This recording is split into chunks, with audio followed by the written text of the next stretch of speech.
मला असं वाटतं की मोर्चा काढायला कोणालाही ना नाहीये, पण एखाद्या मोर्चाने जर कायदा सुव्यवस्थेत काही गडबड होणार असेल किंवा अशा मार्गाने तो जाणार असेल की ज्याच्यावर नेणं कठीण आहे, पोलिसांना कायदा सुव्यवस्था ठेवणं कठीण आहे किंवा ट्रॅफिक कंट्रोल करणं कठीण आहे।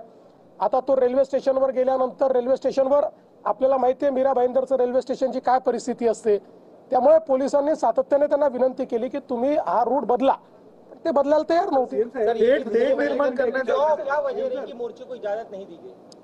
देखिए, महाराष्ट्र में किसी भी मोर्चे को इजाजत है, ये लोकतांत्रिक राज्य है, कोई भी मोर्चा निकालना चाहे तो परमिशन लेकर निकाल सकता है, लेकिन जब कोई परमिशन लेता है तो उसका रूट किस प्रकार से होना चाहिए। अगर रूट में कई ट्रैफिक के प्रॉब्लम्स है, अगर रूट में कोई ऐसी जगह है कि जहाँ पर स्टैम्पिड जैसी अवस्था हो सकती है, कुछ ऐसी चीजें होगी तो पुलिस रूट चेंज करने को कहती है। तो मैंने जब पुलिस कमिश्नर से पूछा तो पुलिस कमिश्नर ने मुझे कहा कि हमने उनको रूट चेंज करने के लिए कहा था, लेकिन वो एडamant थे कि हमको यही रूट लेना है, इसलिए पुलिस ने उसको नकारा है।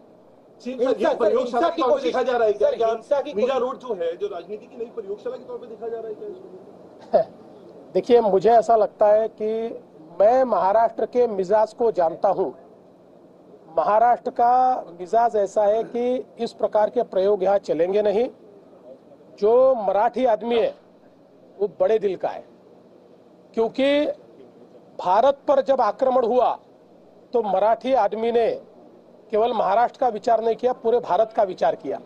इसलिए मराठी आदमी कभी छोटा सोच नहीं सकता, कभी संकुचित सोच नहीं सकता, इसलिए कोई प्रयोग करने की कोशिश भी करे तो नहीं हो पाएगा। त्यावरून सातत्याने आरोप होतात, टीका सुद्धा होते।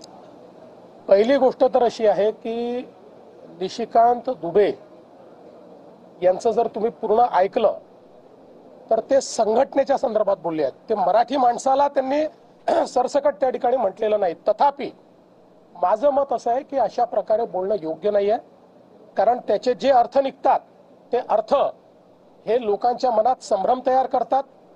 मी पुन्हा एकदा सांगतो की मराठी माणसाचं ऐतिहासिक योगदान या महाराष्ट्रामध्ये प्रचंड मोठं आहे आणि आपल्याला कल्पना आहे की ज्यावेळी परकीय आक्रमकांनी या भारताची संस्कृती संपवण्याचा प्रयत्न केला होता, त्यावेळेस ती जिवंत ठेवण्याचं काम हे छत्रपती शिवरायांनी केलं, छत्रपती संभाजी